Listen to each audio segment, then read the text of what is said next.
Hi, my name's Courtney Cowgill and I'm conducting this video diary as part of my presentation for Sports Development and Action Module Assessment 2.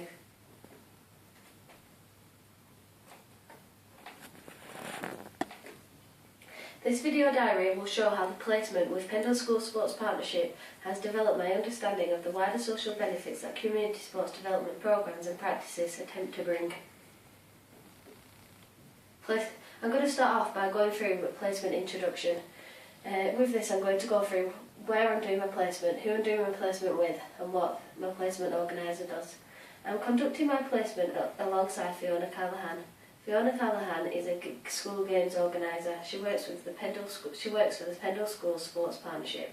There are 14 school games organisers within Pendle. There are 36 schools within Pendle that have bought into the partnership this year.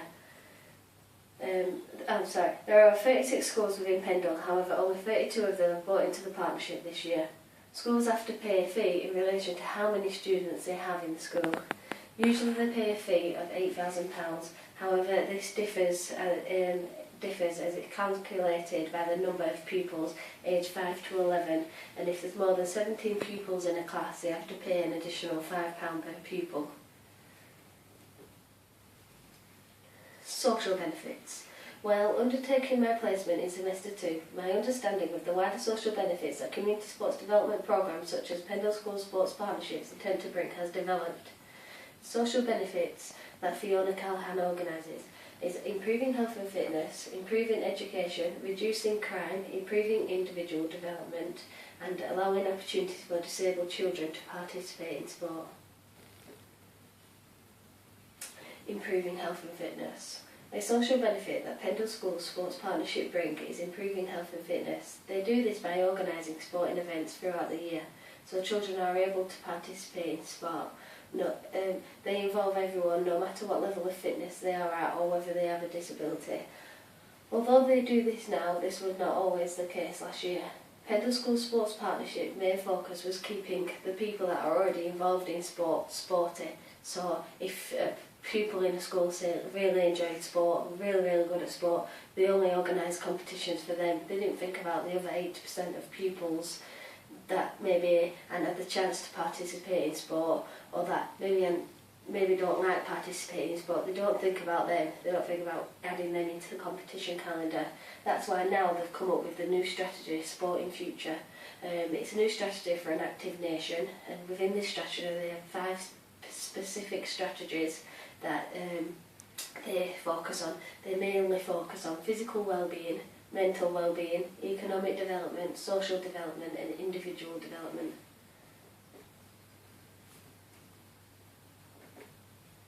Benefits of improving health and fitness. There are many benefits of improving health and fitness. Research states that regular physical activity can help reduce your risk of several diseases and health conditions and improve your overall quality of life. That's a quote by Medicine.net 2004. The diseases include heart disease and stroke. It will help prevent heart disease and stroke because the more muscle you build in your heart, the lower your blood pressure goes. The lower blood pressure you have and the more heart muscle you have, you're less likely to have a stroke or gain heart disease. High blood pressure. Exercise helps reduce blood pressure, so therefore doing exercise will lower the blood pressure, so you'll have a regular blood pressure, more exercise you do. Diabetes. Doing exercise helps reduce fat, and the less fat you have in your body, the less likely you are to get diabetes. Obesity. Exercise will reduce the body fat. It will do this by preventing or building body mass. This will improve the overall performance of the body's ability to lose calories.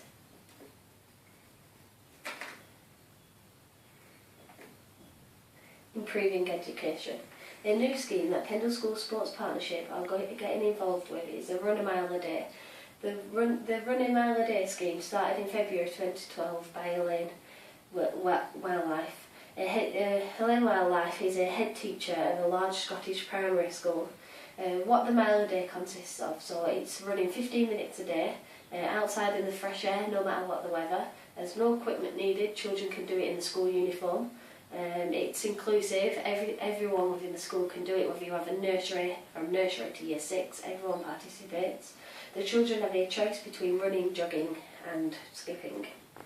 Run A mile. Research states that physically active children and young people perform better academically than their inactive peers, and those who are most active will benefit the most. That's a quote by Bailey 2017.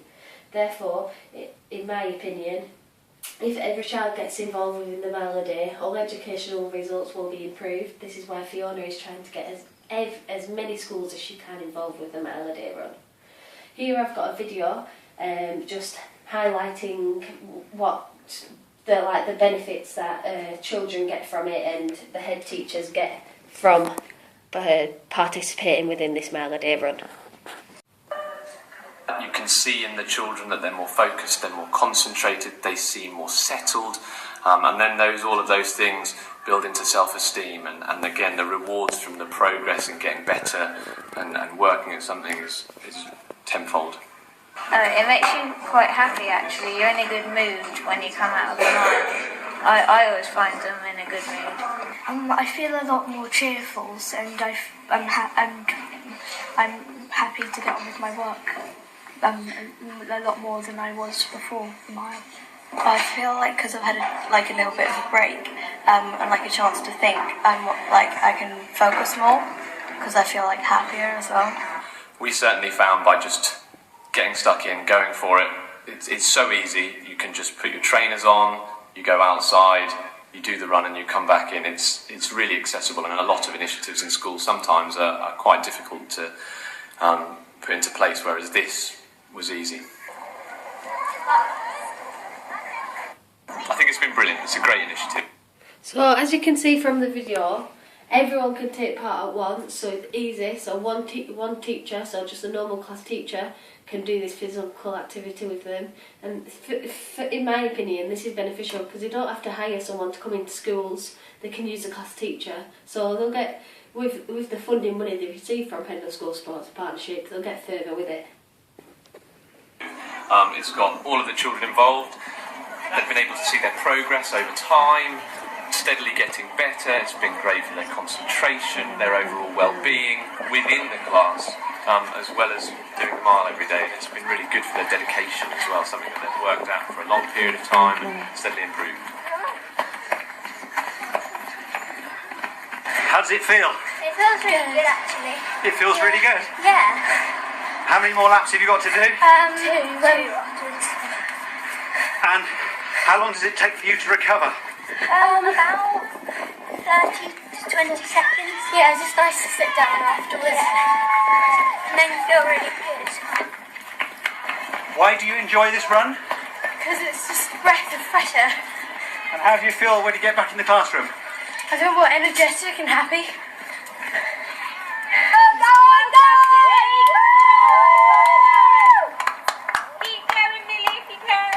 You feel a lot more energised because you've just done some sports. Yeah.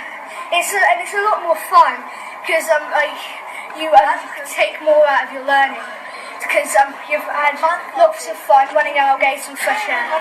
You know, it's a long day for children to not only do the sport. So as you can see, the children really enjoy it. Even the children find this beneficial. And if it improves their stamina, then they can keep going throughout the day and get their homework done with a little bit more ease, really. We originally started the Daily Mile with just classes going out individually. Here now is going to go through what some of the teachers think and what the teachers did within the school to go through the Daily Mile. But we've now started with the whole school going out, including all of the staff. So it's really brought the school together. It's almost like an assembly, but through running. It's not measurable in the sense of we can't turn around and say they concentrate more now than they did before, but in terms of their engagement and the fact that they love taking part in PE and the fact that they've had that break and they've had something that they're doing with their break which is constructive rather than sometimes when they have playtime they're running around not doing very much. It seems to work for us, and it's brought the school together in a way that we didn't imagine it would when we first started this. It's healthy, and I think a lot of doctors would advise you to do a mile a day. It gives me exercise and it makes me more fit. It uses energy, but it makes you healthy. we've found that running an extra mile has been great in terms of completing a challenge for the children, running the London Marathon, 26 miles, running to Rio as well before the Olympic Games. But for the staff who join in a lot of cases, completing the mile, the endorphins get released, and we find that it's actually had a very positive effect on their well-being that they can discuss and understand and recognise in themselves. The children themselves have talked about the fact that when they've come back in from doing their daily mile, I think some of the children have used the phrase, they're up for it. They're ready for the next challenge of whatever lesson it is. They feel a bit more energised, ready to focus on what the teacher's saying and the learning. So this does just show that it is improving educational needs, as a head teacher is expressing in his own words that within his school the children feel ready and up for it. In my opinion, this is good, and it can only make the children's education better. That's going on in the classroom. Hello, my name's Elaine, and I'm going to explain to you how simple it is to implement the Daily Mile in your school. The Daily Mile is for all. So this is something that Fiona does, so I will show you this clip. I'll also express this clip because this is what Fiona also does. She's trying to send this message to as many schools as she can within Lancashire. Children. It happens every day in almost all weathers. There's no kit required and no special equipment, no setup and no tidy up. So as you can see, it's simple. it's a very, very simple thing to bring into schools. It's easy and reliable. It's completely free. The key thing is the children enjoy it and they all succeed. There's no sense of failure. So girls, boys, children with special needs all enjoy it and they all succeed. Parents are hugely supportive of the Daily Mile. They gave us great support throughout the 4.5 years that we've been doing it at St Ninians, and parents... Right, that's all we need for that. I'll go back onto the presentation. It's benefits of improving education. There are many benefits to improving education. The benefits are listed below. Right. I'm also going to include some quotes from Global Partnership. So the benefits are: reduces poverty. If all students in low-income countries left school with basic reading skills, 171 million people could be lifted out of poverty. This is equal to a 12% cut in global poverty. It also increases income. One extra year of schooling increasing an individual's earnings by up to 10%. Makes people healthier. Children of educated mothers are more likely to be vaccinated and less likely to be stunned because of malnourishment. Boosts the economy. Each additional year of schooling raises average annual gross domestic product growth by 0.37%. Saves children's lives. It also promotes gender equality. One additional school year can increase a woman's earning by up to 10% or 20%. Another benefit is that they allow more opportunities for disabled children to participate within sport. The Pendle School Sports Partnership are working closely with the government to offer more opportunities to those with disabilities. So far they have open sessions. Once every 2 weeks, Fiona goes into schools and offers sessions for people with special educational needs and disabilities. This is also known as SEND. This is so that everyone can be involved within sport no matter what their needs are. She does this for primary school and secondary school students within Pendle. However, there are limitations when it comes to the secondary school students. The secondary school students can only take part in the SEND sessions once a month, and within the sessions they can only have up to 6 participants participating within the sessions. Another thing is that they reduce crime. Pendle School Sports Partnerships help reduce crime by holding events and competitions out of school hours. One of the reasons they hold events and competitions outside of school hours is due to keeping the children off the streets during the night. Youth crime and antisocial behaviour costs the government at least $4 billion a year. 1 in 5 young people reports being involved in crime and antisocial behaviour, and there are around 75,000 new enters into youth justice system every year. That's a quote by Lawrence. This shows that youth crime is a huge problem in the UK, so creating other opportunities for youth will help reduce crime as they'll have their mind on other things. So they won't be going out causing trouble in the street because they'll be going to sessions to play football or playing badminton or the sports that they like. I'm now going to show you a video. I'm going to show you this video. In my opinion, this is what we should have in all countries. We should have this all taking part in all countries. What do you think? Interesting advert. Some Portsmouth residents are pushing the city to keep kids from crime. Yeah, community members want the city to add a basketball court. 10 on your side, Jason Marks has both sides of the story. Jason? Well, Anita, some residents say if kids here in Craddock don't have enough to do, that's when they'll get into trouble. But they believe basketball, well, that could be the answer. Basketball is a game that could bring people together. We used to play basketball all day till the sun went down. But that's no longer the case in Portsmouth's Craddock. It gave a lot of us a lot of things to do. Years ago, before the old Craddock High School was reduced to rubble, teenagers would go there every day to play basketball. It stayed a lot of people off the streets doing crazy stuff. When the court's gone, the city built a skate park and moved playground equipment next to it. A former Craddock Civic League president says there was hope for building an outdoor court, but not enough money. The city says that was never in the works. There are a lot of areas that are unused within the community. The children wouldn't even have to go out of the area to enjoy, a basketball game. And what concerns Craddock residents now is that if they want to play basketball, they have to leave the neighborhood, come to courts like this one here at Cavalier Manor, just to make some shots.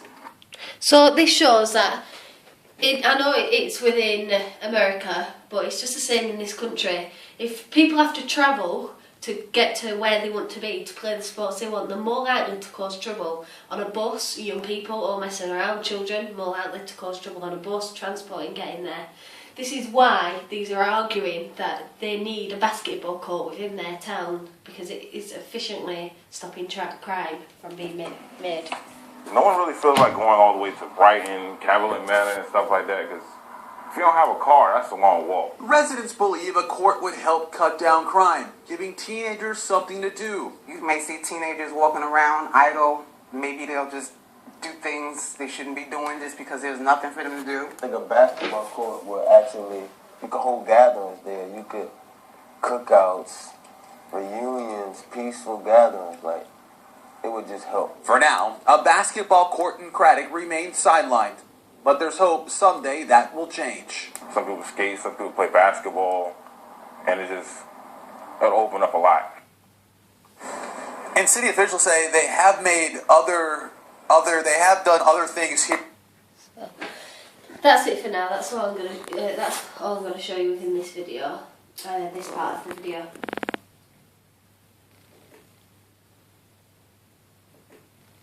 So I'm going to now move on from reducing crime, and I'm going to go on to another topic which is improving individual development. This includes meeting the needs of every child, because if you meet the needs of every child, that means everyone's settled and sorted out within the sport Fiona's conducting. Because if something works for one child, it doesn't necessarily mean it's going to work for another. Reflecting on my own coaching experience within my cross-country club, it's very unlikely that the participants will ever agree on what course they want to do and what time limit they want to do it in. In my opinion, meeting the needs of children within sport is very important because it could be the difference of someone staying involved in sport or dropping out of sport. Why is this so important? There are many children within the UK dropping out of sport. Research shows that most kids that drop out of sport are girls. The number of girls dropping out of physical education by the time they reach high school is increasing. According to David Turner, the issue was first identified in 1957. Young teenage girls aged 12 to 13 will only be focusing on school, friends, family and hobbies. However, older teenage girls 16 to 18 will have to focus on a lot more, like for instance, family, friends, school, part-time jobs, relationships, body image, fashion, hobbies. The list goes on and on. This can also be the reason for girls dropping out of sport. Lynn Tinsley also suggests that girls have to go through many personal changes during teenage life. This is itself can cause girls to drop out of physical education. This is why it's important to meet the needs of all individuals. If we meet the needs of all individuals, we can maybe work along this and we could keep as many girls in sport as we can, so the dropout isn't as high. In this graph here, it highlights the drop-off difference between boys and girls. It clearly indicates that both boys and girls are interested in staying in sport when young. However, girls dropping out, the drop down of these girls when they reach age 11. Thank you for watching.